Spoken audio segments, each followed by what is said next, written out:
On a chilly late autumn morning in 1995, the quiet neighborhood of Rumstick Point was torn apart by an unease no one could quite name. The McGrath family's front door stood slightly ajar in silence, lights still blazing inside, dinner left unfinished, but all 5 people who lived in that house had vanished as if they'd never existed.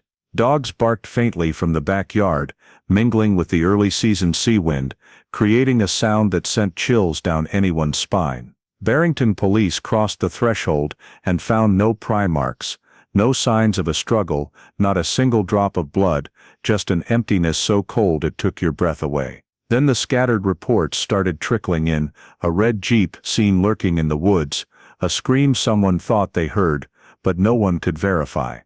A strange man buying duct tape in the middle of the night. Every clue was vague, disconnected, and seemed to refuse to fit together. Yet beneath that calm surface, an invisible hand was already moving across 3 states, erasing tracks with terrifying calculation. And it would take America nearly 3 decades to realize the night at Rumstick Point wasn't just a disappearance, it was the starting point of one of the most mysterious, chilling and gripping crime sagas New England has ever seen. Before we dive deep into this shocking true story, let us know where you're watching from, and if you love forgotten quests for justice, don't forget to subscribe so you don't miss the next part. A late autumn night draped Rumstick Point in Barrington, with a thin veil of silvery gray fog. Pale yellow streetlights spilled onto the damp, cold pavement, creating a thick, dead-still atmosphere, where even the wind whistling through the trees along the bay sounded like it was pressed right against your ear. At the same moment, up north in the state, Liam McGrath finished his shift at the Providence docks. He walked through the loading area still heavy with the smell of engine oil, said goodbye to his coworkers, and left the pier, his silhouette swallowed by the darkness, as the last car pulled out of the lot. Not long after, in Cranston, Eileen McGrath pushed through the supermarket doors, grocery bags glinting under the parking lot lights. She gathered her keys, glanced quickly around, then headed to her car, her steps slowing slightly against the sudden chill of the late fall evening. Back at Rumstick Point, the small McGrath house still glowed with lights. In the living room, Declan and Maeve sat on the rug, absorbed in their unfinished game, the low murmur of the TV drifting from the corner. Out back, 13-year-old Connor stepped onto the porch with a flashlight, after hearing a faint noise near the fence at the edge of the woods, a very light metallic sound, like something clinking together before going silent. He swept the beam across the dew-wet grass, pausing at the pitch-black area by the wooden fence, then disappeared from view. Inside, the wall clock ticked steadily, but the air suddenly shifted, the kitchen lights flickered for a second, the back door rattled faintly as if pushed by wind, and the family dog barked restlessly in the hallway before falling completely silent. Everything sank into an eerie stillness, no footsteps, no doors opening, no children's play sounds like usual. By the next morning, the newspaper delivery guy knocked 3 times with no answer. The house was still lit up but dead quiet, as if abandoned. The landlord, who lived next door and rarely ever saw this family gone overnight, came to check after being unable to reach anyone, his unease growing sharp. Finally, he called Barrington PD and requested a welfare check, reporting that the McGrath family had never left without telling someone. When Barrington PD received the landlord's call and arrived at Rumstick Point early that morning, the neighborhood was still soaked in mist, and the first rays of sunlight weren't yet strong enough to chase away the damp late fall cold. The narrow road leading to the McGrath house was completely still, with no morning activity like the other homes in the area. From a distance, the first officer already noticed something wrong. The living room lights were still on, something rarely left burning overnight in this neighborhood. As they stepped onto the porch, it became even clearer: no voices, no TV, no sounds of pets coming from inside. The caller, the landlord and next-door neighbor, waited on the walkway and quickly stepped aside as the officer knocked. 3 firm knocks echoed in the silence, but there was no response. The officer turned the knob to test. The door wasn't fully locked. It swung open slowly, parting from the frame just a crack, as if someone had closed it in a hurry without pushing it all the way. Inside, the house presented a strange contrast to the situation outside. Everything appeared to be in its normal daily order. The sofa was neatly placed, though shifted slightly to one side, as if the last person sitting there had stood up quickly. On the living room table sat a glass still beaded with condensation, cold enough to suggest it had been left overnight. In the kitchen, part of dinner was still half prepared on the counter, the cutting board scattered with breadcrumbs, and a knife resting casually, no signs of anything dropped or used chaotically. The officers fanned out and checked each room. The children's bedrooms were surprisingly tidy, toys in place, beds neatly made, no signs of a struggle. The master bedroom was the same, no suitcases, no clothes pulled out, no notes or documents suggesting a planned trip. The bathroom had no wet towels or discarded clothes, indicating no one had gotten ready to leave that morning. One officer opened the back door to the yard.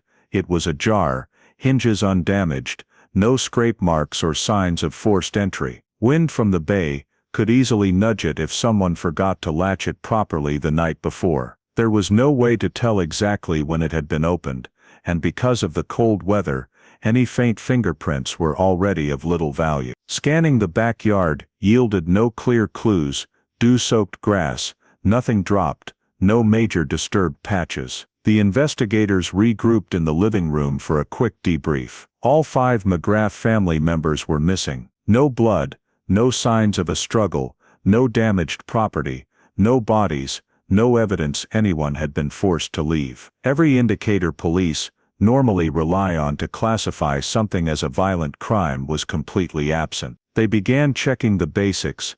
The landline had no messages, appointments, bills or mail from the previous evening were still untouched on the kitchen counter. One officer checked the outdoor mailbox and confirmed no important letters had arrived in recent days. The exact time of the family's disappearance couldn't yet be pinned down because nothing indicated a specific departure time. Neighbors provided additional details. The family didn't usually leave overnight.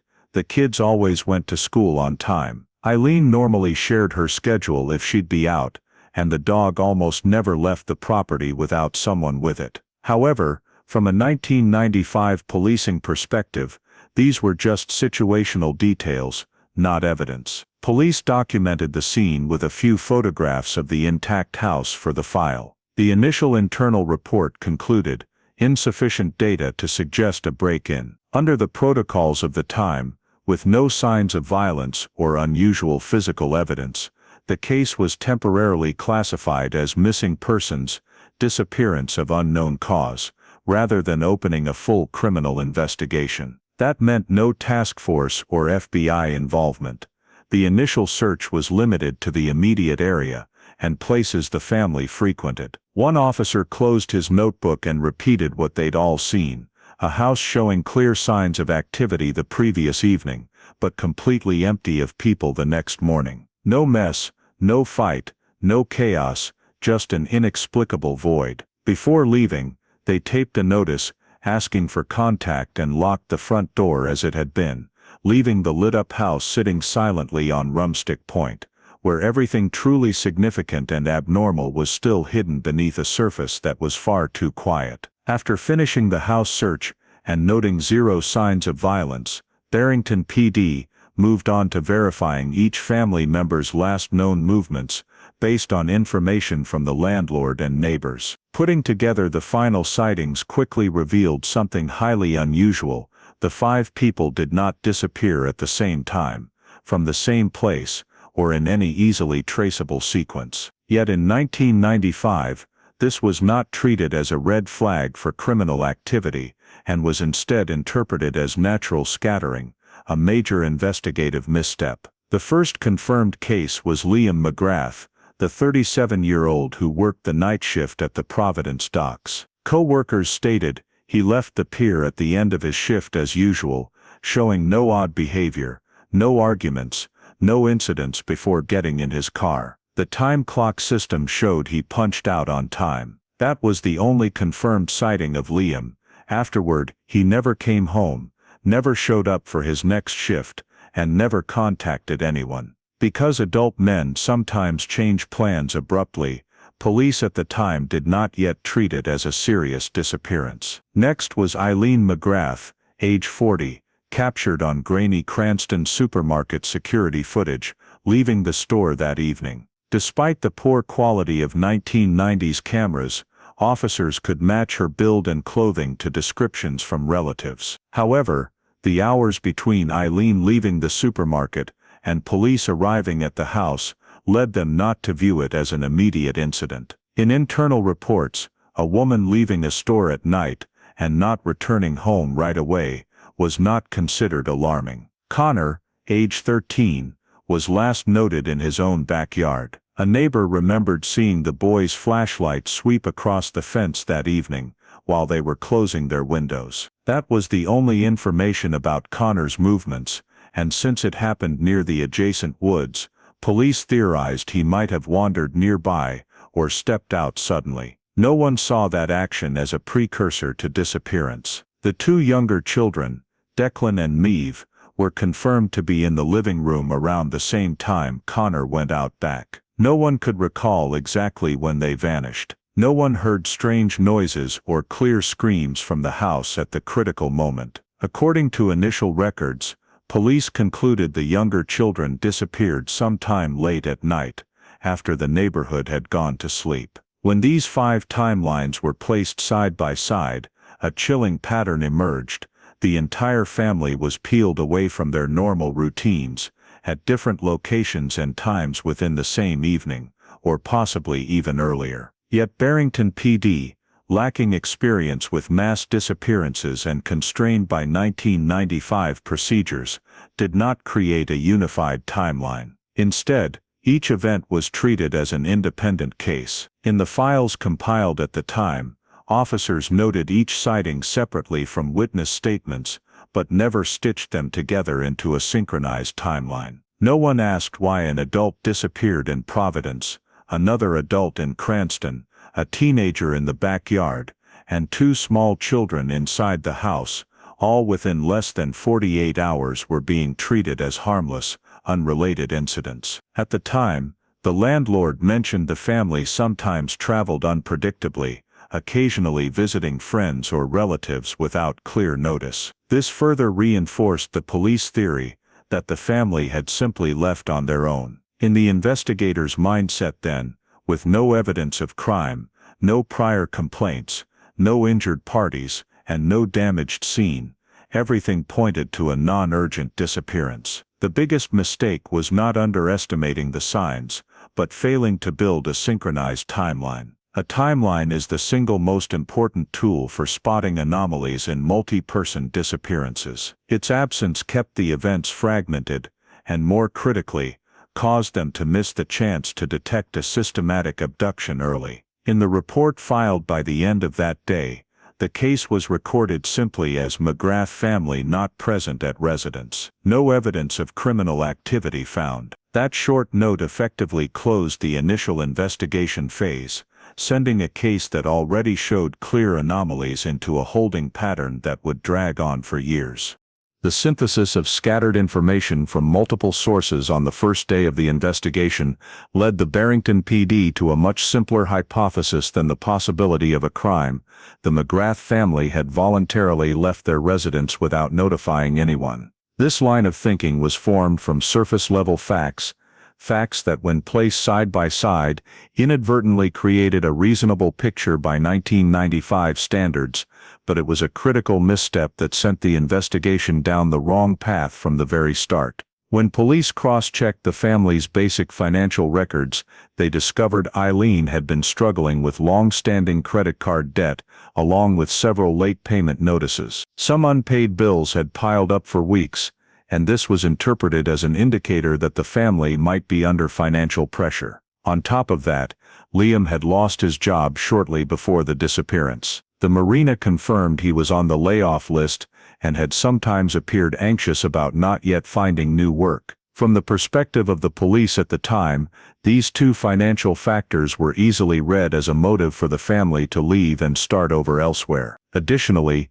neighbors and the landlord, unintentionally, provided information that made the voluntary departure hypothesis even stronger. The landlord said the McGraths sometimes had a habit of leaving suddenly for a few days, especially when Liam had no shifts. One teacher had heard Connor mention that the family might go away for a while. Such vague statements, typical of a child, were treated as indirect evidence supporting the possibility that they had left the area. Police compared all of this to the scene itself: no forced entry, no broken items, no drag marks, no blood, no objects out of place in a way that suggested a struggle. The house was still lit, food left half-eaten, but these signs were explained as a hasty departure rather than an abduction. If there had been an intruder, police believed there would have to be obvious physical evidence, a viewpoint shaped by older criminal investigation standards, before forensic technology allowed the reading of microscopic traces. Within the scope of procedures at the time, there was no legal basis to mobilize large resources or request federal assistance. The case was classified as missing persons rather than abduction, which significantly narrowed the entire search process. This was especially critical because once the incident was not categorized as serious, the investigative resources in the crucial first day, resources that are decisive in many missing persons cases, were essentially never deployed. The initial search was conducted within a small radius around the house, mainly on residential streets and areas where people might walk. There was no search team sent into Rumstick Point woods, no boat search around Barrington Bay, and no request to expand to Cranston or Providence to cross-check information from the places where family members were last seen. At an organizational level, Barrington PD still treated it as an internal town matter, not yet requiring coordination with other agencies. Moreover, the file update at the end of the day retained the same assessment: no signs of foul play. No one asked why a family of 5, including 2 minors and a small child, would all leave together without taking any personal belongings. No one thought to check phone records or look into the status of their vehicles. No one considered the cumulative scenario that the mother disappeared from Cranston and the father from Providence, neither returned home, and that same night, the 3 children also vanished from what had been the family's safe circle. Ultimately, the internal end-of-day report closed with a brief conclusion: no evidence of criminal activity. The case was classified administratively and would be followed up if the family made contact. That decision ended the phase of searching most likely to yield critical clues and caused the case to enter a prolonged state of stagnation, a delay that many years later, in hindsight, investigators would recognize as gravely serious. The family left voluntarily hypothesis quickly became the foundation for the entire initial handling of the case, and because investigators were locked into that assumption, many important clues that surfaced in the first days were not properly evaluated. The oversight was not due to a lack of information, but because the data was viewed through the wrong lens, preventing police from recognizing its true value. One of the first pieces of information ignored was a report of a red Jeep seen near the woods behind the McGrath house during the time window of the family's disappearance. A resident who lived a few houses from the forest recalled that on the night in question, while closing his garage, he saw vehicle lights reflecting through the fog, parked motionless on a clearing right at the forest entrance. The vehicle stayed longer than usual and had no interior lights on, which struck him as odd. However, when he called the police tip line, the information was logged only as unconfirmed suspicious activity.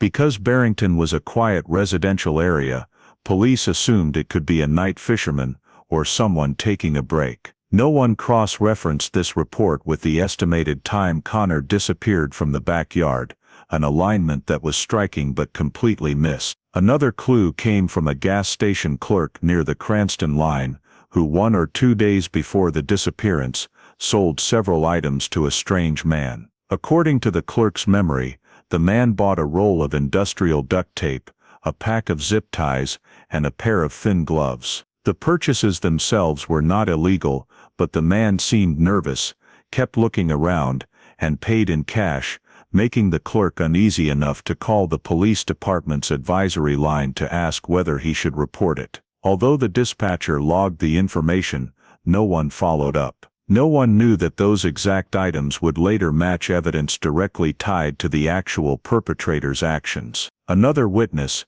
who lived directly behind the McGraths, heard a sound she described as a short scream, like someone being startled or suddenly in trouble, on the night of the disappearance. The sound was not loud, just enough to make her jump while closing a window. She looked out into the backyard, but saw only darkness and fog. Because crime was rare in Barrington, and she wasn't entirely sure of the direction, the report was noted, but no officer came to check the scene that night. Under the family left voluntarily theory, the scream was attributed to normal household noise or kids playing. This would later be regarded as one of the biggest blind spots of the initial investigation. The Cranston supermarket security camera, where Eileen was last seen, should have been a key source of information. However, in 1995 security camera systems only retained low-quality footage that was routinely overwritten on short cycles. Police reviewed only the segment when Eileen walked out of the store, the time confirmed by her receipt, and did not expand the window by even 20-30 minutes before or after. Failing to check the entire parking lot or entrance road meant any suspicious movement around Eileen was lost. Even more notably, no one checked the front of store cameras, where a vehicle or a stalker might have appeared. When these four clues are put together, one thing becomes clear: all pointed to the presence of a third party near the McGrath family during the exact disappearance window. But at the time, because there were no signs of violence inside the house, and the file was classified as a non-serious missing persons case, none of them received focused attention. In the compiled report at the end of the first week, these clues occupied only a few scattered lines under unconfirmed information. No one was assigned to re-examine them. There were no calls to Cranston PD or Providence PD to verify connections between events. No map was made analyzing the locations of the reports in relation to the McGrath house. Everything seemed abandoned in a jumble of data, where any warning sign could easily disappear. It was precisely these gaps, more than any detail at the scene itself, that allowed the McGrath family disappearance to slip past the golden window of investigation. From there, the case began drifting into the gray zone of missing persons cases that were misunderstood, misjudged in severity, and ultimately pushed into an orbit that led to 2 decades without answers. The clues overlooked in the first week of the McGrath disappearance created a major void in the investigative file. But what was even more important, and more serious, was that over the next 2 decades, numerous scattered signals continued to appear in surrounding areas, yet were never assembled into a complete picture. Had each detail from this long period been systematized, the case could have been reopened much earlier. However, in the era before unified inter-county and federal data sharing mechanisms existed, those signals drifted into the darkness of bureaucratic procedure and geographic fragmentation. One of the earliest notable reports from this period concerned a makeshift camp deep in Moosop Valley Woods, about 15-20 minutes drive from the McGrath home. In 1997, a group of young hikers discovered an area with footprints, fire ash, old clothing, and scattered items such as rags, pieces of rope and empty food cans. They reported it to the Department of Environmental Management (DEM), and a ranger was sent to check. However, since no bodies or serious evidence were found, DEM treated it as remnants of a homeless encampment or illegal campers. No one connected the location to the fact that Connor, one of the 3 McGrath children, was last seen in the backyard, separated from this area only by a continuous stretch of forest. The site was logged in forest management records,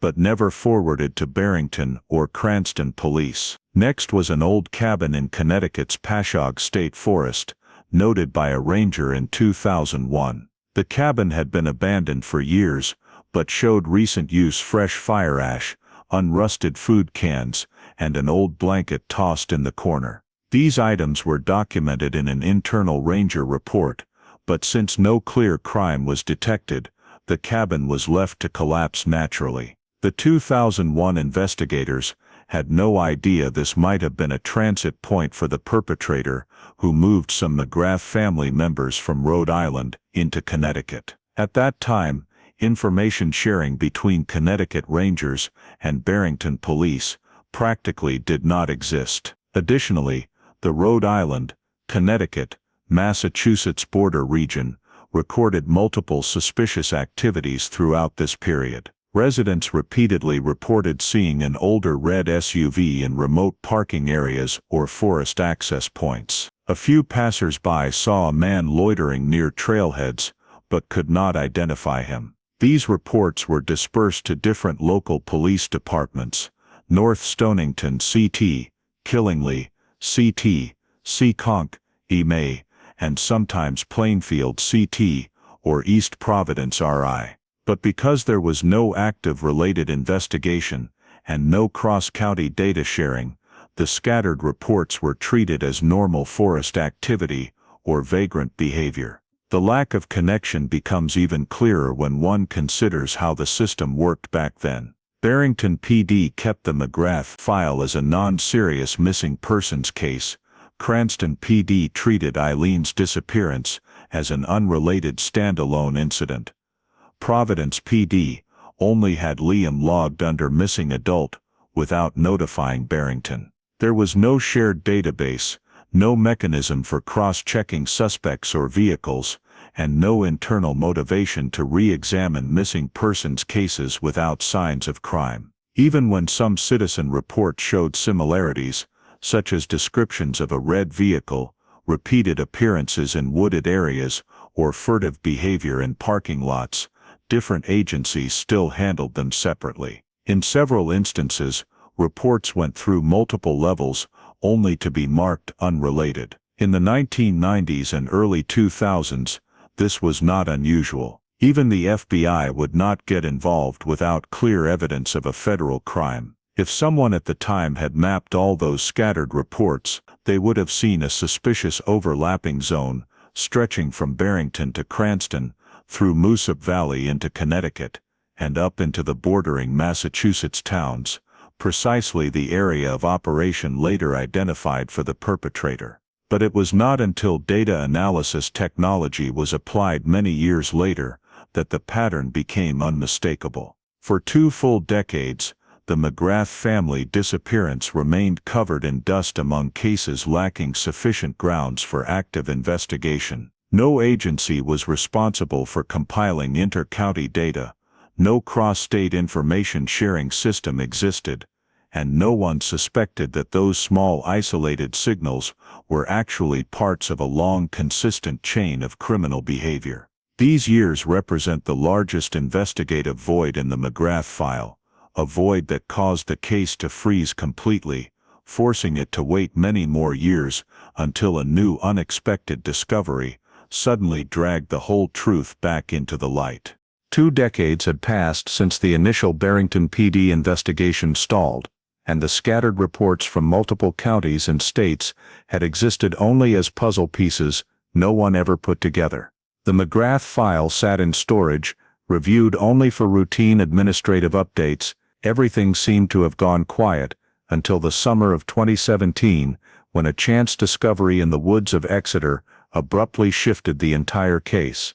A group of University of Rhode Island students conducting an ecological survey in Exeter, in a remote wooded area far from any residential paths, ventured deep onto a seldom-used trail. There they spotted a small object, partially buried under a layer of decaying leaves. At first, they thought it was animal bone. Upon closer inspection, however, the shape made clear it was not from any wild creature. They immediately called DEM Department of Environmental Management, which then forwarded the information to the Rhode Island State Police, an unusual step, since DEM does not routinely contact state police unless something serious is indicated. At the scene, the forensic team determined the bone fragment was part of a human skull, its size suggesting the victim was a teenager. Most notably, the discovery location in Exeter lay within the same broad area where temporary campsites and suspicious activity had been reported years earlier, reports that had never been connected. The site was deep in the woods, with no vehicle access, and not on any regular hiking route, indicating the remains had been deliberately placed in a hard-to-reach spot. Once the bone fragment reached the state medical examiner's lab, forensic analysis began. By 2017, DNA technology had advanced far beyond what was possible in 1995. Improved extraction techniques from old bone, combined with a vastly expanded federal missing persons DNA database, made matching feasible. Within days, testing confirmed the victim's identity: Connor McGrath, age 13, the boy last seen in his own backyard the night his family vanished. This discovery instantly shattered the 20-plus-year theory that the McGrath family had left voluntarily. A 13-year-old boy could not have gotten himself miles deep into the Exeter woods on his own, nor was there any reason a teenager would run away and die under such mysterious circumstances. For the first time, the case had clear physical evidence that the family's disappearance was not voluntary. Most striking were the trauma marks on the bone. Examination of the skull's outer surface revealed characteristic fracture lines, with a concentrated impact point and surface patterns consistent with blows from a hard, rough-surfaced weapon. Though the exact weapon could not be determined, the injury pattern completely ruled out accident.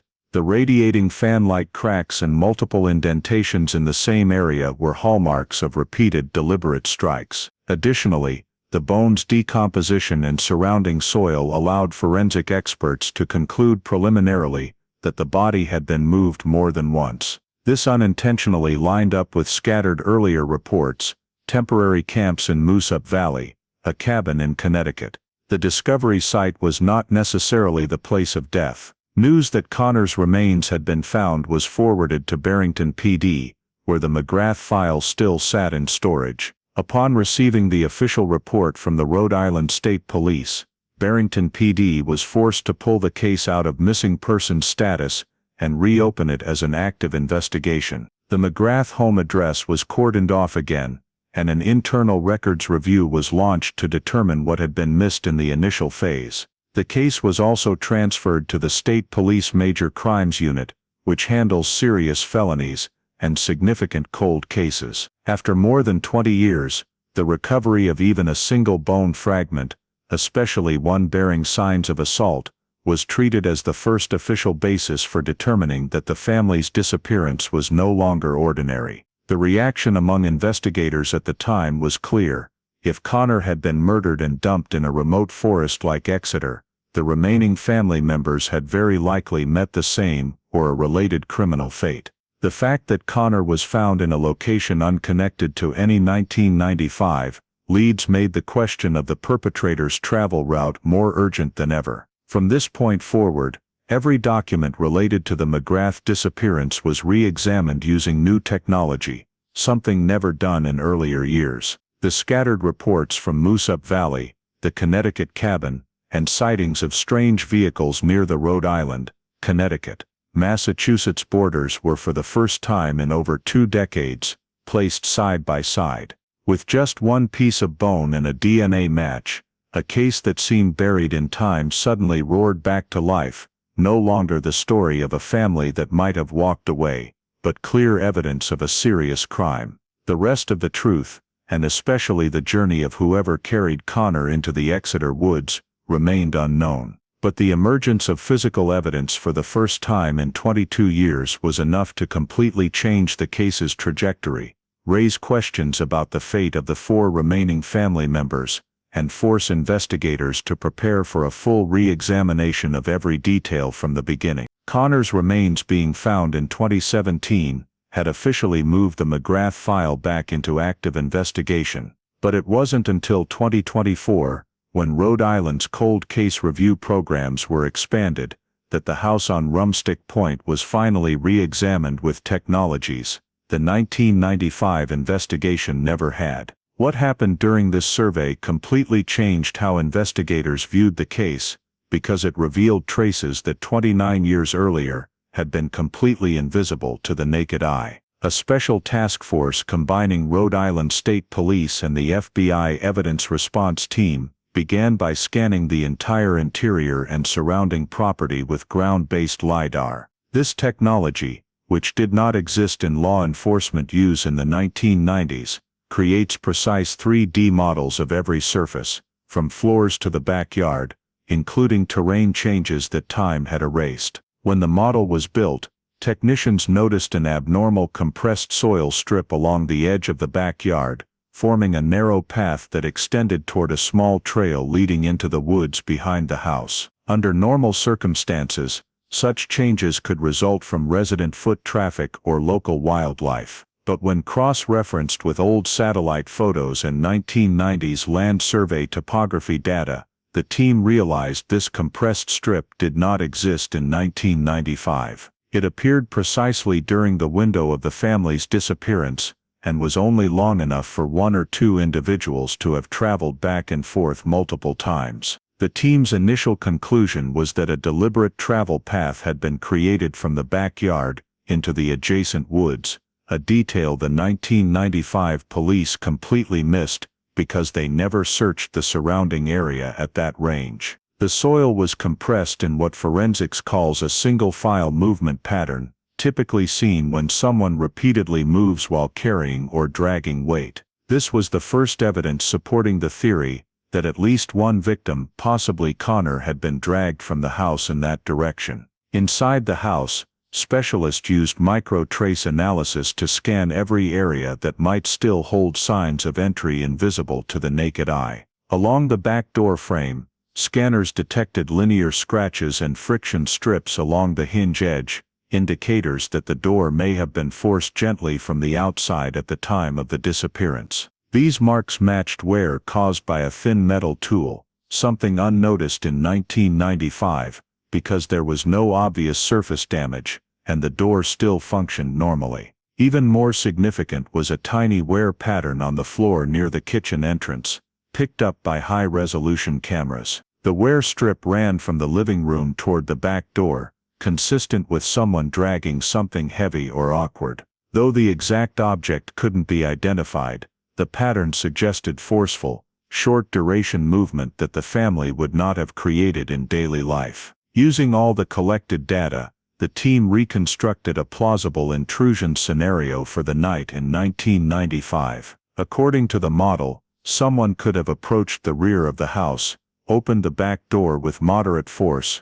without breaking the lock or making loud noise. By reconstructing the trail structure, they determined the suspect had likely observed the backyard beforehand, consistent with the unprocessed neighbor report of a red vehicle near the woods that night. The timing of the intrusion was also re-estimated using natural light data, weather records, and the family's known routines. Experts concluded that the window between 9:30 p.m. and 11 p.m. was highly likely for the initial event. The backyard light flickered, the dog barked, and faint noises came from the woods, all matching the new hypothetical model. The model suggested the suspect may have been watching Connor specifically, and approached the house when the family was separated. Eileen at the supermarket, Liam not yet home, the two younger children in the living room, Connor in the backyard. Another factor the forensic team noted was that the back door had been found slightly ajar the next morning. Based on weather conditions, humidity, and indoor dust distribution, they determined the door had most likely been opened the previous night, not by the homeowners or police. This was important circumstantial evidence, reinforcing that an intrusion occurred while the family was still home or immediately after, but with force light enough to leave no obvious traces, detectable in 1995. All these findings, the compressed soil path to the woods, micro scratches on the back door, floor friction marks, and the reconstructed timeline, pushed the investigation to a completely new level. For the first time in nearly 3 decades, investigators were no longer relying on guesswork or inference from scattered data. They had clear physical signs that a deliberate act took place at the house. The results of this re-examination became the foundation for next steps, collecting new evidence, expanding search perimeters, re-evaluating 1995 leads. and especially tracing the suspect's likely route from Rumstick Point into the forest system extending toward Connecticut.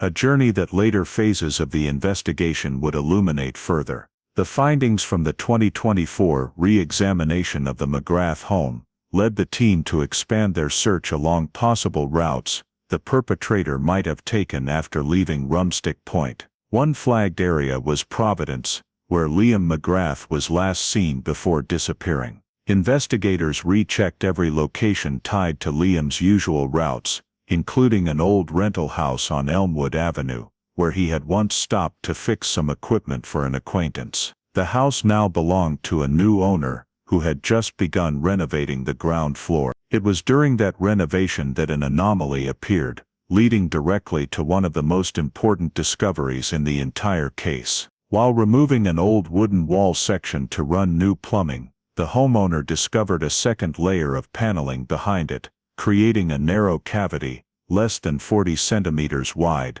but running along a large section of wall. Finding it suspicious, and realizing the house had been rented out around the time of the McGrath disappearance, the owner called Providence PD.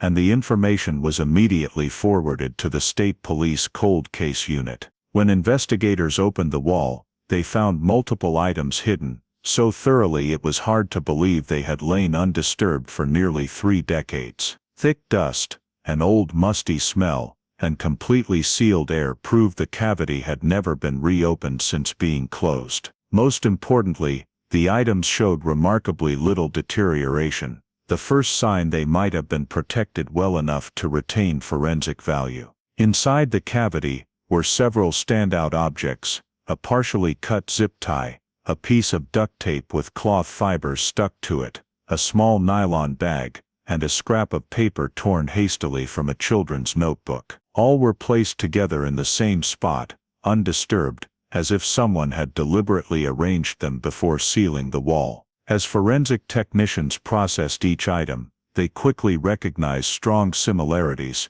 to descriptions in scattered 1995 reports. Specifically, the gas station employee's call about selling duct tape and zip ties to a strange man. The zip tie found in the wall matched the brand and size the clerk had described. For the first time in almost 30 years, intact physical evidence directly tied to the McGrath disappearance had been recovered in a condition suitable for detailed analysis. But what drew investigators' attention most was not the items themselves. It was a faint mark, scratched into the wood inside the cavity, a simple symbol consisting of a triangle with a rounded top and a short horizontal line beneath it. It didn't resemble any homeowner or contractor mark.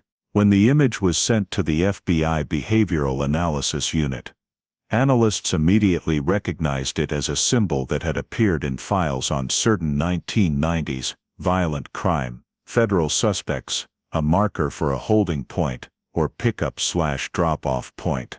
Though not enough to identify an individual, the symbol was strong evidence that this Providence cavity had been used as a brief stop or short-term holding location. Another notable detail was the near-pristine condition of the evidence, despite almost 30 years. The space between the two wall layers was completely sealed, no gaps or water damage. Forensic experts described it as a semi-sealed environment that restricted oxygen and bacterial degradation of organic material. As a result, the duct tape still had usable cloth fibers, the nylon hadn't rotted, and residual adhesive could still yield protein samples. This preservation made DNA analysis, usually impossible with evidence exposed to the elements, actually feasible. Beyond the items, investigators found a piece of wood that had been pried, indicating the cavity had been opened with a small tool before being sealed again. This meant it was not part of the house's original construction, but had been modified specifically for concealment. Measurements and materials dated the panel installation to the mid-1990s, based on the nails and adhesive used. Looking at the entire scene, the team concluded the Providence house was not the crime scene itself, but an intermediate transit point, where the suspect stopped for a short time, possibly hours or half a day, while moving victims or related items. Its location, only a short distance from major roads linking Providence, Barrington and Connecticut, made it a convenient spot on a southwest-bound route. This discovery was a genuine breakthrough. For the first time, after years of only fragments of information, investigators had intact evidence suitable for the most modern forensic techniques. The items hidden in the wall, preserved in an airtight space for 29 years, finally became the direct bridge to the suspect's identity and criminal journey, which subsequent phases of the investigation would clarify. The existence of the cavity and its contents did more than confirm the suspect's presence in Providence in 1995. It revealed a level of preparation, calculation, and local knowledge far beyond what the case had previously been assumed to involve. Part 9 ends on a critical realization: this was no longer a spontaneous disappearance or momentary aberration. It was a carefully organized series of actions carried out by someone who planned meticulously and left almost no chance of detection for nearly 3 decades. The evidence recovered from the cavity in the Providence house opened a much clearer investigative direction. The suspect had not only moved through Rumstick Point and Providence, but continued southwest along the Rhode Island, Connecticut corridor. A probable travel map, built from the scattered 1995 clues and the soil traces adhering to the evidence, led the team to Pashaug State Forest, a vast wooded area in Connecticut, where reports had surfaced in the early 2000s of an abandoned cabin. That cabin had been superficially checked more than 2 decades earlier by forest rangers, who noted only minor signs of unauthorized use and found no clear criminal activity. Now, with the new chain of data, the cabin became the central target of the reopened investigation. When the forensics team arrived, they found it heavily deteriorated. Part of the roof collapsed, the floor uneven from years of weather, but the basic structure was still intact enough to search. The moment they stepped onto the cabin's foundation area, the team immediately deployed equipment to collect DNA samples from the soil and organic residue. Preliminary results came back faster than expected. Several samples matched Connor, confirmed by comparison with the 2017 forensic profile. This was the first official confirmation that Connor, or his body, or his belongings, had been present inside that cabin. It meant the cabin was part of the suspect's 1995 route, and had almost certainly been used as a holding or processing site for the victim. The rest of the cabin revealed even more. Along the old wooden floor, investigators found lengths of rusted chain still attached to locking clasps. The chains were long enough to restrict the movement of a child. In another corner lay scraps of fabric, including part of a child's shirt and pieces of patterned cloth faded by time. Those samples were later confirmed to be fabric manufactured in the 1990s, matching the disappearance timeline. One area drew particular attention: an old burn patch just outside the foundation where ash still lingered in the soil after rain. When the ash was sent to the lab, experts identified traces of burned plastic and a small amount of melted metal, most likely components from electronic devices that had been torched. Digging deeper, they recovered a warped, charred compact memory card of the type commonly used in mini camcorders in the 1990s and early 2000s. The memory card was bent, scorched and largely destroyed, yet the FBI's digital forensics lab still attempted recovery. The process took weeks, using techniques to read scattered data bits and reconstruct viewable image segments. In the end, from one small surviving portion of the chip, they recovered a video clip only a few seconds long. The clip had no audio and was extremely grainy and noisy, but it was still possible to make out the interior of the cabin while it was still intact. The only light came from a hurricane lamp or similar device, casting narrow beams. In that light was the shape of a small arm bound with zip ties, the wrist lightly bruised. Though identity could not be confirmed from the blurry footage alone, investigators knew the scene perfectly matched their theory that the cabin had been used to hold a victim. In addition to Connor's DNA, the team found another DNA sample on a piece of cloth buried in the soil near the chains. This sample did not match any member of the McGrath family. It was not yet enough to identify the second person, but the data proved the cabin was not connected only to Connor, and more importantly, that more than one victim had been present there. The cabin's existence also aligned with scattered reports from 1996, 2010 of suspicious activity in Pashog Forest, sightings of strange lights at night, vehicles stopping on remote trails, or abandoned temporary camps. All those fragments, previously dismissed as unrelated, now became significant once the cabin was confirmed as a critical stop on the suspect's route. Another interesting analysis came from examining the cabin's structure. Newer nail marks on the old cross beams indicated the cabin had received temporary repairs around late 1995 or early 1996. Right after the disappearance, this proved the cabin had not been used just once. It had been prepared and maintained for a specific purpose. Charred edge beams suggested the cabin may later have been deliberately burned to destroy evidence after it was no longer needed. The discoveries at the cabin allowed investigators for the first time to construct the suspect's behavioral pattern, a calculated offender, highly mobile across 3 states, using isolated staging points to avoid detection, and expertly choosing deep forest locations difficult to access in order to hide traces. The cabin was clearly the primary holding site, where at least one victim was kept, and possibly abused before being moved elsewhere. From here, the investigation pivoted in a new direction, identifying the man who likely used this cabin, and understanding how he was able to move so freely through the Rhode Island, Connecticut border forests, an area so vast that only someone intimately familiar with the terrain, or who had scouted it in advance, could navigate it so effectively. The cabin in the Connecticut woods was no longer just another abandoned structure. It became the central piece connecting Rumstick Point, Providence, and the federal forest system stretching dozens of miles. And from this place, the next step would finally reveal traces of a perpetrator investigators had long believed never existed. The physical evidence recovered from the Providence cavity and the Connecticut forest cabin was immediately submitted for modern DNA testing. Unlike 1995, when technology was limited, the 2024 material allowed the forensics team to obtain full DNA profiles from duct tape adhesive, nylon fabric, and even the soil inside the cabin. 2 independent samples, one from duct tape, one from nylon fabric, produced matching results strong enough for entry into the federal database. The match came back quickly.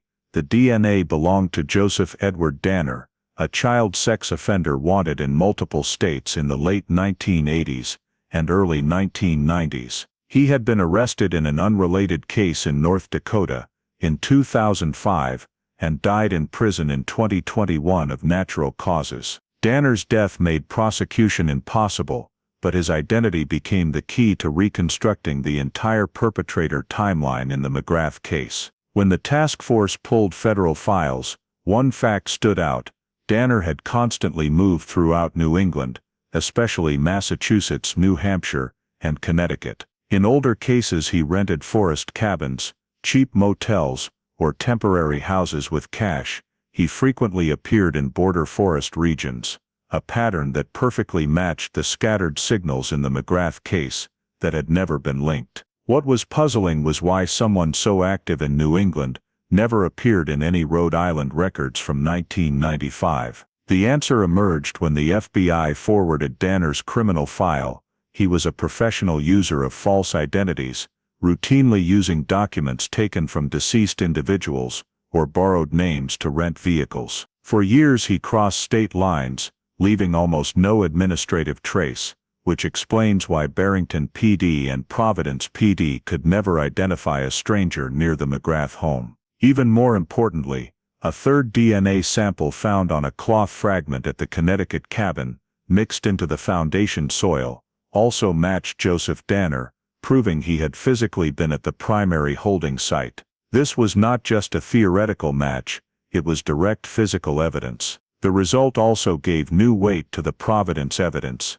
The zip ties and duct tape from the cavity were the same type reported by a gas station clerk in 1995. This showed Danner likely traveled Rumstick Point, Providence, Patchogue State Forest along an interstate axis, using multiple temporary stops to avoid detection. Another corroborating detail was the strange symbol carved into the wood in the Providence cavity. When sent to the FBI Behavioral Analysis Unit, the symbol was identified as identical to markings Danner used in documents seized in 2005, a kind of temporary stay marker. Not definitive proof, but perfectly consistent with his use of multiple hidden locations, each serving a different purpose. With Danner's DNA present in the cabin, where Connor's DNA was also found, the offender's behavioral model became clear. He abducted the victims in Rhode Island, moved through Providence, then took them into the Connecticut forest system,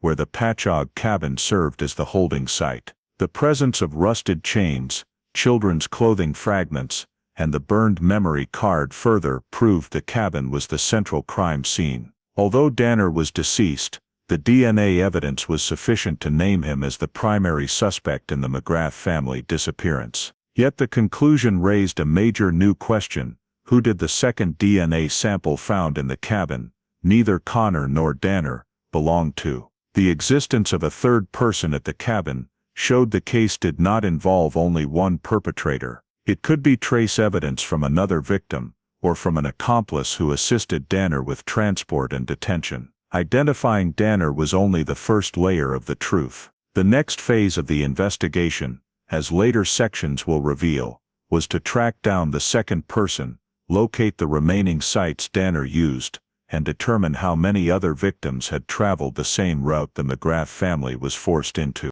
Conclusion: the moment Danner's DNA match was confirmed, the case shifted from suspicion to clear identification. A violent serial offender, with a history of movement across New England, operating covertly with false papers, and calculating enough to leave virtually no trace for 29 years. But the appearance of the second unknown DNA at the cabin opened a new investigative branch, one that would ultimately decide whether the full truth about the 4 remaining McGrath family members would ever be known. Using the newly excavated evidence from the Providence cavity and the Connecticut forest cabin, together with the DNA chain matching Joseph Danner, the Rhode Island State Police and FBI Behavioral Analysis team began a complete reconstruction of the McGrath's first 48 missing hours. The traces showed Danner had stalked the family for weeks beforehand, observing their predictable routines. Liam regularly left his Providence night shift late. Eileen stopped at the Cranston supermarket. At the same time, Connor habitually checked noises in the backyard, or played with a flashlight, and the 2 younger children stayed in the living room until nearly bedtime. When these details were combined with the ignored 1995 reports of a red Jeep near Rumstick Point, investigators concluded Danner deliberately targeted the McGraths because the family members could be separated without drawing attention. The 48-hour sequence was reconstructed as follows. Liam was most likely taken first, when he left the Providence docks the night before the main disappearance. Danner had a history of ambushing victims on quiet roads, and Liam's failure to return home fits the fact that no adult male signs were present in the house that final night. That same night, Eileen was taken in the Cranston supermarket parking lot. Security footage only captured her leaving the store, but police at the time never searched the surrounding area. Danner's pattern was to wait in his vehicle and strike the moment a victim reached their car. After separating the 2 adults, Danner returned to Rumstick Point, where Connor was last seen in the backyard. 2024 LIDAR analysis revealed an abnormal compressed soil trail from the yard into the woods, consistent with an abductor's exit route.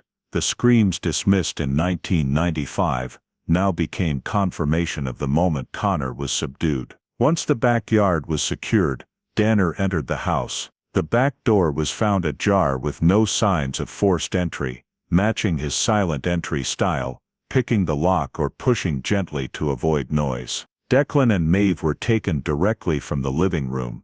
The absence of disturbance fits Danner's method of rapid overpowering, especially with young children. All of this explains why the house the next morning appeared completely untouched, with no visible signs of violence. causing 1995 police to misclassify the incident. Danner's movement pattern also showed clear calculation. He transported victims in small groups to avoid attention, used the Providence house for a short stop where the cavity was created to hide unneeded items, then proceeded into the forest corridor, leading to Connecticut, where the Pasho cabin, confirmed by DNA, became the primary holding location. Evidence from the cabin, rusted chains, children's clothing scraps, soil containing both Connor's and Danner's DNA, and the burned memory card, indicates most of the control and separation of victims occurred there. Danner's behavior throughout the entire 48-hour window demonstrates he understood exactly how local police handled missing persons cases: leave no forced entry scene, move only at night, use vehicles rented under false names, avoid gas stations with new cameras, and treat the Connecticut, Rhode Island, Massachusetts border forests as a travel corridor. Precisely by breaking his actions into small segments, switching vehicles, and exploiting the 1995 lack of interagency data sharing, the crime appeared to have no perpetrator at all. When all the pieces were finally assembled, the final picture became clear. Within 48 hours, Danner abducted all 5 family members one by one, separating them under the most favorable conditions, using multiple staging points, and erasing nearly every trace, causing the case to vanish into silence for almost 3 decades. Part 12 ends with the critical setup for the next phase, whether Danner acted alone or with an accomplice, and where the 4 remaining McGrath family members were taken after the Connecticut cabin. Based on the entirety of the recovered physical evidence, DNA results, and the suspect's behavior in the first 48 hours of the McGrath family disappearance, the investigative team shifted into the phase of analyzing Joseph Danner's movement pattern, how he traveled, chose stopping points, and used 3 states as a serial crime corridor. As each scattered piece from 1995 was placed on the map, a cross-New England route emerged with a precision rarely seen in a case nearly 3 decades old, from Rumstick Point in Rhode Island, through Providence, cutting into the Connecticut woods, then looping into the bordering area of Massachusetts. This was not a random route, but a sequence of movements that perfectly matched the known behavior of a suspect documented as operating for years in federal forests and rural New England.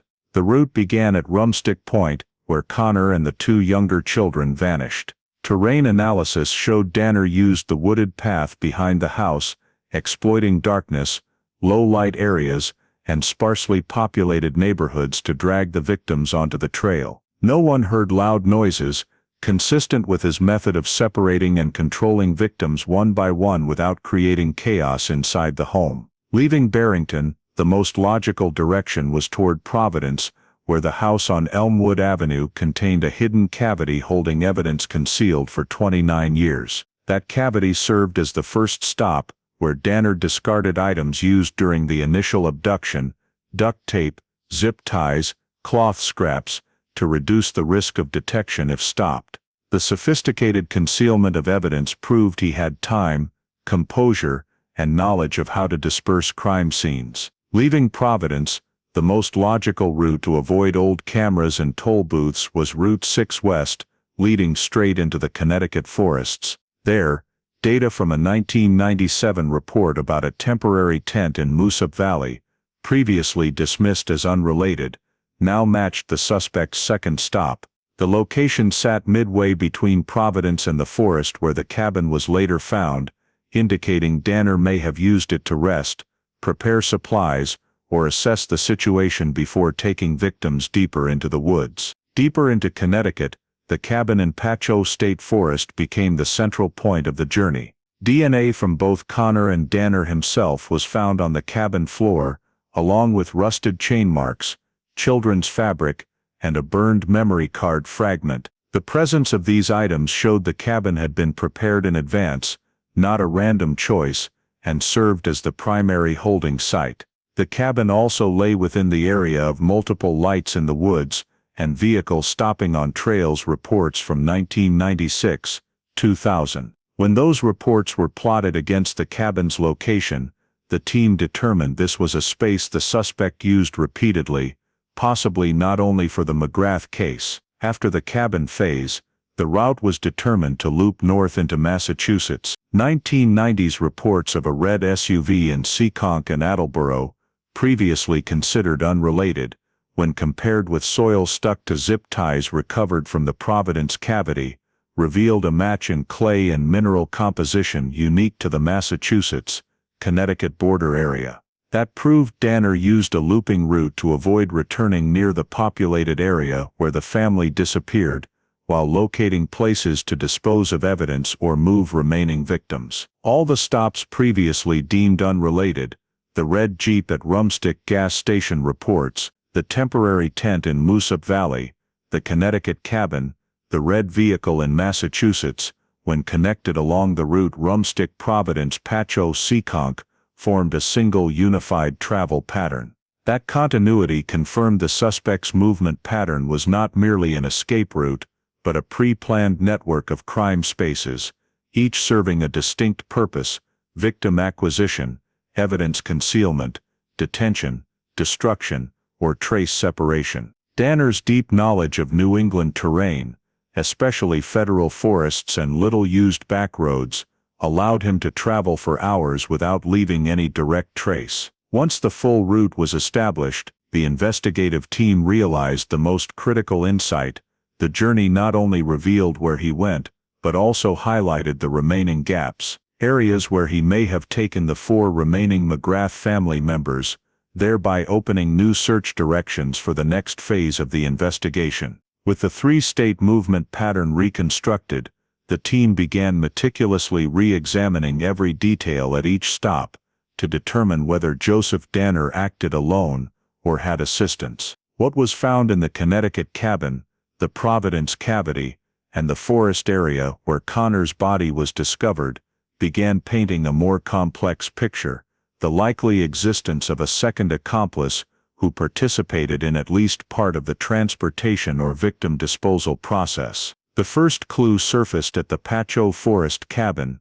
While measuring the dirt floor and reconstructing object placement, forensics discovered a second set of shoe prints, smaller in size, located opposite the main door. Danner's prints, based on prior arrest records, were large, consistent with a male over 6 feet tall. The second set was significantly smaller, most likely belonging to an average height male or a tall female. Though time had blurred the tread pattern, impression depth and stride length were sufficient to rule out a child or Connor. This raised a major question.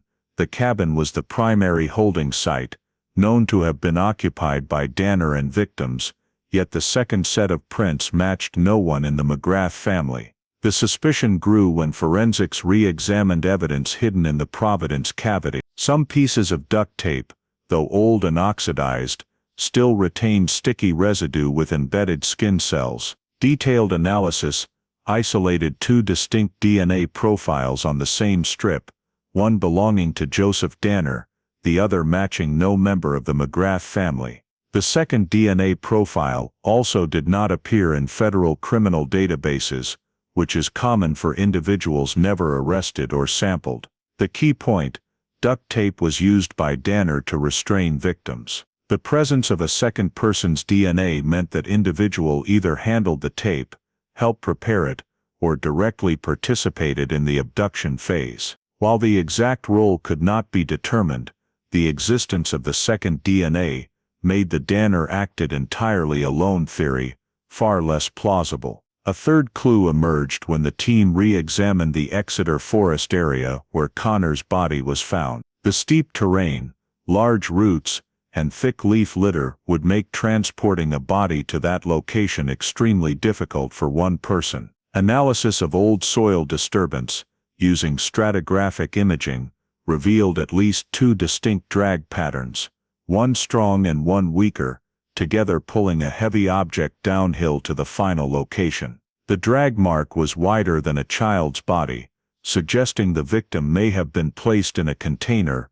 or dragged on a large nylon sheet. The weight and distance led experts to conclude this would be difficult for one person to accomplish alone, especially in darkness or dense forest. Taken together, the three indicators, the second set of shoe prints in the cabin, the second DNA profile on the duct tape, and the dual force drag pattern when concealing Connor's body, formed a credible hypothesis that Danner did not act entirely alone. Behavioral analysts proposed the accomplice could be an individual who assisted Danner with preparing materials and moving victims, someone he knew from transient, camping, or off-the-books forestry communities in New England at the time, or an unidentified passenger mentioned in scattered red vehicle sightings near the Connecticut, Massachusetts border.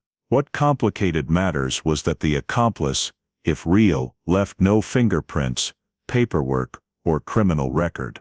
The new DNA sample matched nothing in any database, typical of someone who never committed a serious crime or died before nationwide biometric databases were linked. The investigative team concluded that the existence of a second person not only changed the understanding of Danner's behavior, but opened an entirely new direction. The accomplice may know, or have participated in, the disposal of the 4 remaining McGrath family members. Identifying this individual became the top priority for the next phase of the investigation. The clues suggesting an accomplice prompted the team to expand searches beyond areas examined over the previous 3 decades. One re-examined location was Cranston Marsh, the vast swamp connecting Cranston and Warwick, where a few 1996 reports of strange odors and nighttime fires had been filed but never linked to the McGrath disappearance. Using drones equipped with ground temperature sensors and surface-penetrating scanners,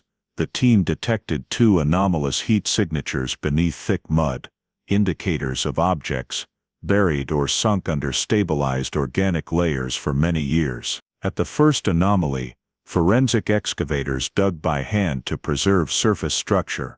They soon uncovered an adult human skeleton embedded in thick mud with roots woven through the rib cage. Positioning suggested the body had been deliberately concealed rather than naturally submerged. Some highly decomposed items retained enough shape to be identified as men's clothing. Bone samples quickly confirmed through DNA, Liam McGrath. A short distance away, at the second heat signature, the team located another skeleton, this one female. It lay deeper, more compressed, and under thicker mud layers than Liam's. Most likely it was placed after water levels in the marsh had shifted, corresponding to 2 separate disposal times. Subsequent DNA testing confirmed the female remains were Eileen McGrath. Though soft tissue was completely gone, marks on the bones were sufficient to determine a manner of death similar to Connor's. Both Liam and Eileen exhibited skull fractures from blunt force trauma,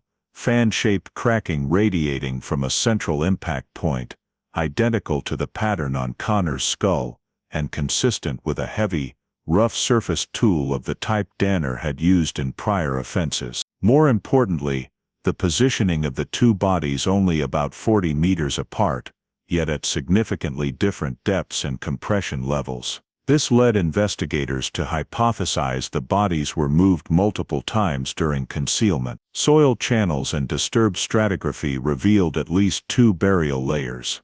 The first roughly 40 centimeters below the current mud surface, the second up to 80 centimeters deep and heavily compacted by water and roots. Experts concluded Liam may have been buried first, with Eileen brought later when water levels changed, or when the suspect returned to dispose of the next victim. Another detail caught the team's attention: dual drag marks in the old mud layer, revealed through terrain reconstruction. The 2 tracks had different widths, one consistent with an average adult's weight, the other wider, suggesting either a heavier load or 2 people involved in transport. This reinforced the second set of shoe prints in the Connecticut cabin, and the second DNA on the duct tape, further supporting the theory that Danner did not act entirely alone. The discovery of Eileen and Liam not only answered 2 of the case's biggest missing pieces, but reshaped the entire investigation. Their estimated time of death was very close to when Connor was taken to the cabin, indicating Danner split the victims into two groups, one route to the cabin, the other to Cranston Marsh. That level of separation demonstrated high calculation and the ability to control multiple sites simultaneously, something unlikely without assistance. What was found beneath the cold mud of Cranston Marsh played a crucial role in confirming the scale and structure of the crime. Victims removed from Rhode Island, dispersed across multiple forest routes, temporarily held in a Connecticut cabin, and ultimately some disposed of in a marsh roughly 20 miles from the disappearance site. This was the first physical evidence confirming the suspect's trace elimination method, and the key that leads to the next part, identifying the second individual who appeared at the cabin and secondary scenes. After the bodies of Eileen and Liam were discovered at Cranston Marsh, the investigation team expanded the search northward along the Connecticut-Massachusetts corridor, focusing on forested areas linked to reports of strange lights and smoke odors throughout the late 1990s. It was in a stretch of woods between Killingly and Plainfield that they located a natural depression beneath a fallen tree where ground-penetrating radar detected an anomaly. Excavation by the forensic team uncovered the skeletal remains of a child, decomposed for nearly 30 years. DNA testing confirmed it was Declan McGrath. Declan's skeleton displayed markedly different characteristics compared to Connor or the two adults. Mineralization analysis on the long bones, humerus and tibia, revealed he had survived for some time after his abduction, with evidence of muscle activity occurring after the initial trauma. This meant Declan did not die within the first 2 days. The victim was likely held captive for many additional days before death. This was a pivotal discovery, as it proved the suspect's victim separation pattern was far more complex than anticipated. Only Connor was taken to the Connecticut cabin, while Declan was moved in a different direction. On Declan's ankle bones, forensics identified multiple soft fiber compression grooves, similar to marks left by cloth or cloth-wrapped rope, completely unlike the zip ties and nylon cord found at the cabin. This proved he had been restrained with different materials, suggesting he was held at a secondary location, not the Pashog Forest cabin. Small calcifications around the ankles further indicated prolonged binding, consistent with the theory that the victim was moved between multiple temporary sites. The ribs and long bones showed impact marks and compression injuries, falling into two distinct groups. One group matched the injury pattern seen on Connor, blunt force from a hard-ridged object applied with significant power, consistent with the weapon Danner had used in prior cases. The second set was sharper and more fragmentary, suggestive of a metal edge or multi-tool. The presence of two distinct injury patterns led behavioral analysts to conclude that Declan's captivity involved phases of fluctuating behavior, possibly due to a change in location or the involvement of a second individual. This aligned with evidence from the Connecticut cabin, a second shoe print, and the Providence cavity's second DNA profile on the duct tape. The skull trauma on Declan, a fan-shaped fracture with higher mineralization, allowed forensics to estimate death occurred several days to a week after abduction. Bone tissue structure showed the fracture was not fresh immediately before death, but had early healing signs, meaning the victim sustained the injury yet survived for some time afterward. This was a major difference from Connor, who was determined to have died at the cabin shortly after captivity began. Stratigraphic analysis at Declan's burial site revealed two distinct burial layers, an earlier compressed layer, and a later one with different soil composition. This indicated the body had been moved or reburied, possibly initially placed in a shallower grave, then buried deeper to avoid detection by animals or hikers. Soil compression patterns and directional force vectors on both sides suggested two different pulling forces, one stronger and one weaker, supporting the theory of more than one person involved in transporting the body to its final location. The fact that Declan was found far from the Connecticut cabin was the most significant detail. Based on DNA, soft restraints and evolving injury patterns, investigators concluded he was not with Connor in the final stage and had been taken to a separate holding site, most likely a temporary tent or mobile camp that numerous witnesses had reported seeing traces of, but were dismissed in the late 1990s. The distance from the cabin to Declan's burial site matched the estimated survival window and lay along the same forested corridor, already identified as the suspect's travel route. Declan surviving longer also helped investigators map the suspect's movement rhythm. After separating Connor and taking him to the cabin, Danner with an accomplice took Declan to another location, held him temporarily, and disposed of the body at an entirely different time. Comparing the movement map with the concealment patterns of Eileen and Liam at Cranston Marsh made the modus operandi clear.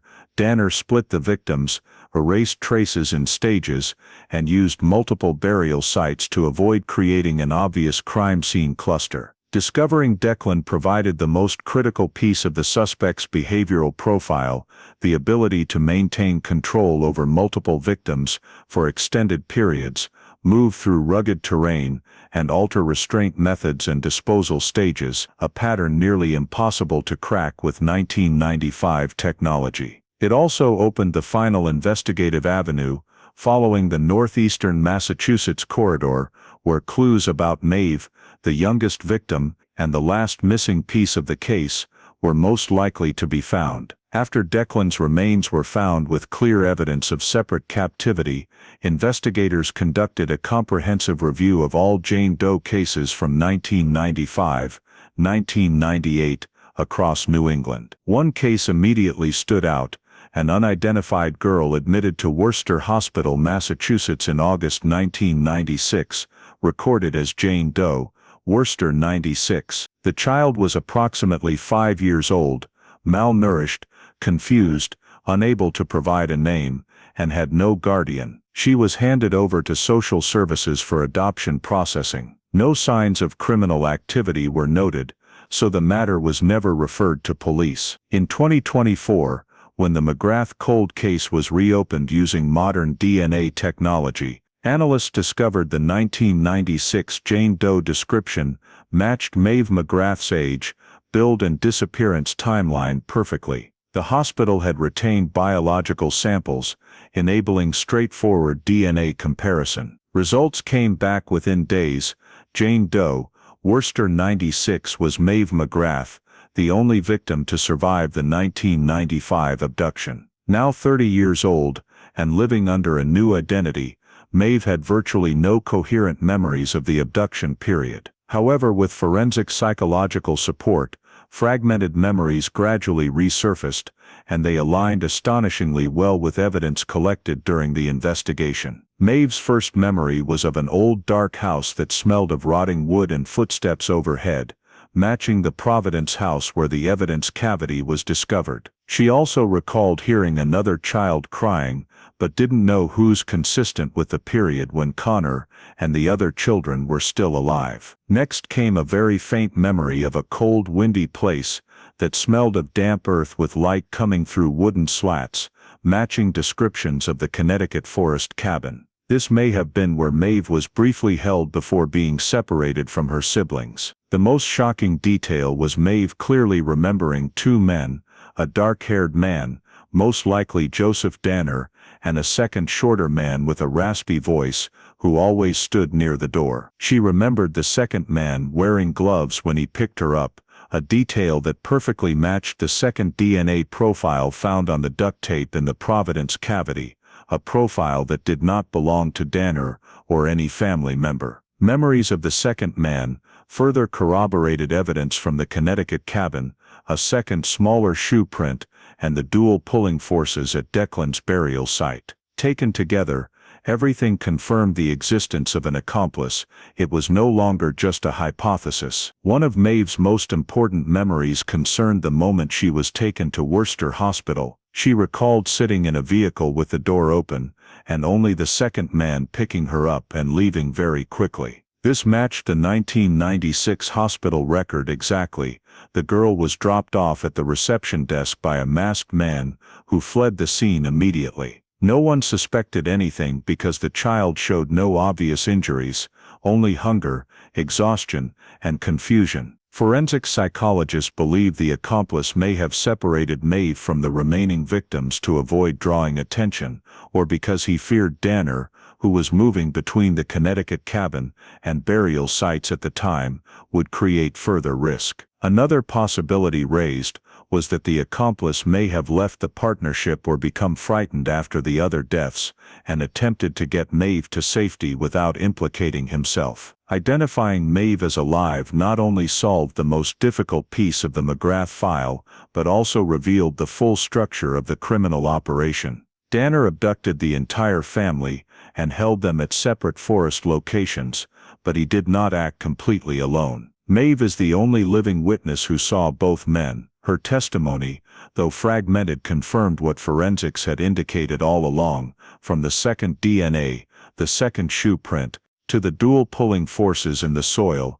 Two individuals were present at multiple scenes. With Maeve's emergence, the investigation entered its final phase, hunting the identity of the second man, the person who helped Danner separate victims, move bodies, and ultimately dropped a child at a hospital before disappearing from record for nearly 30 years. After Maeve's identity was confirmed, and her memories perfectly matched the entire chain of forensic evidence collected throughout the investigation, Rhode Island State Police and the FBI officially compiled the nearly 3-decade-long case file. Every piece, DNA, physical evidence from the Providence cavity, the second shoe print at the Connecticut cabin, stratigraphy at Cranston Marsh, the multi-state travel route, and the surviving victim's statement, finally converged into one indisputable conclusion. Joseph Edward Danner was the perpetrator responsible for the 1995 abduction and murder of the McGrath family. The final report clearly described Danner's actions,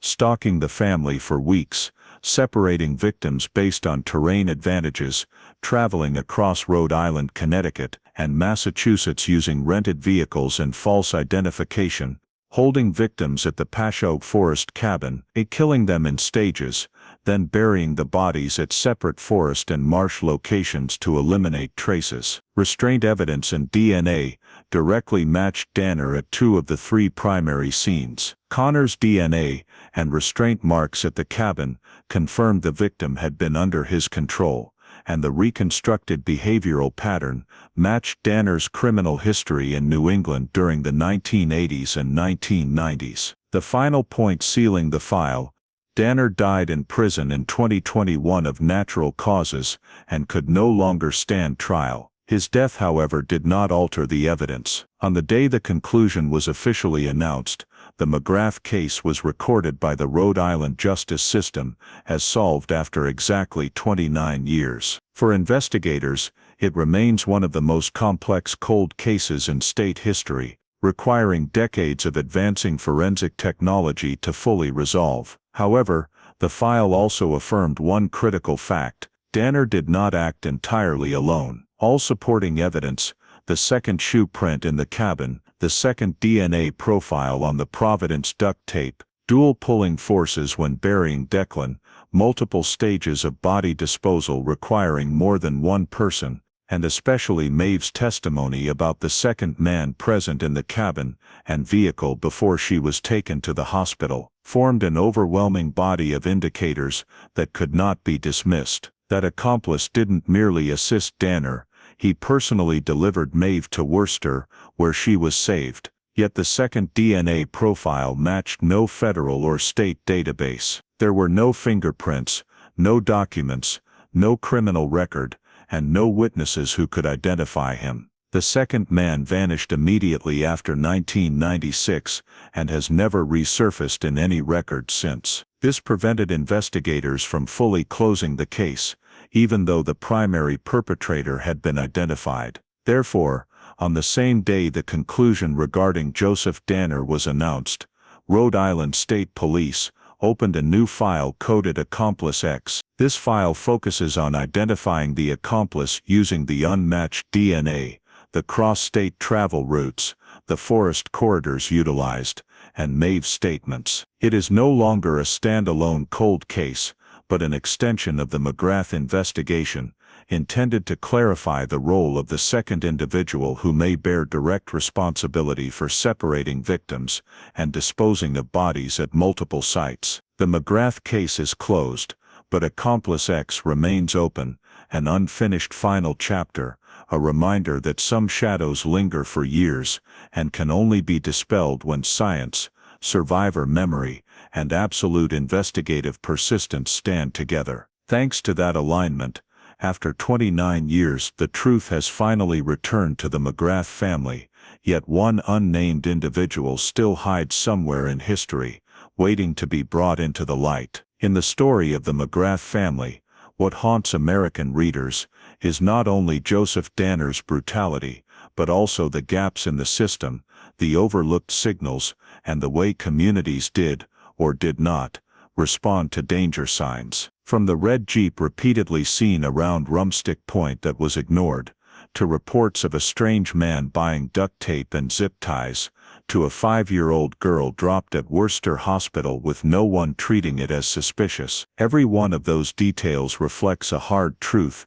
In today's United States, community safety still depends heavily on individual vigilance and the system's ability to connect information quickly. The story reminds us that not every threat announces itself with obvious violence. The McGraths showed no signs of forced entry or cries for help, and that very absence caused police in 1995 to misjudge the situation. In modern American society, where many families live isolated lives and community schedules grow ever more fragmented, it is critical not to ignore unusual changes, a neighbor's lights on all night, a brief scream in the dark, or a family suddenly vanishing without explanation. Those seemingly small things, if reported in time, can prevent tragedy. Another major lesson comes from unlinked data systems. In this case, reports from Rhode Island, Connecticut, and Massachusetts existed in silos,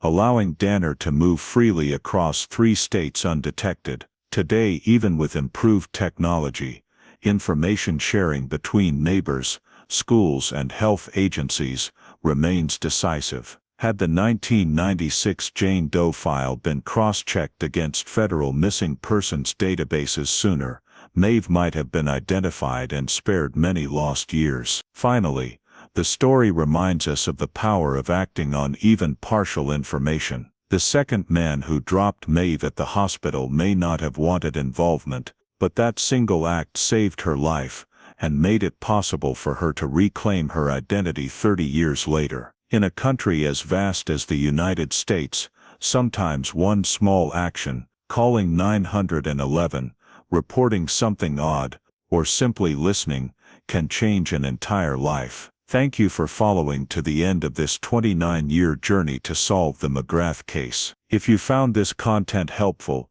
don't forget to subscribe so you won't miss the next real investigation stories. See you in the next video, where we'll continue opening mysterious case files still lying in the dark.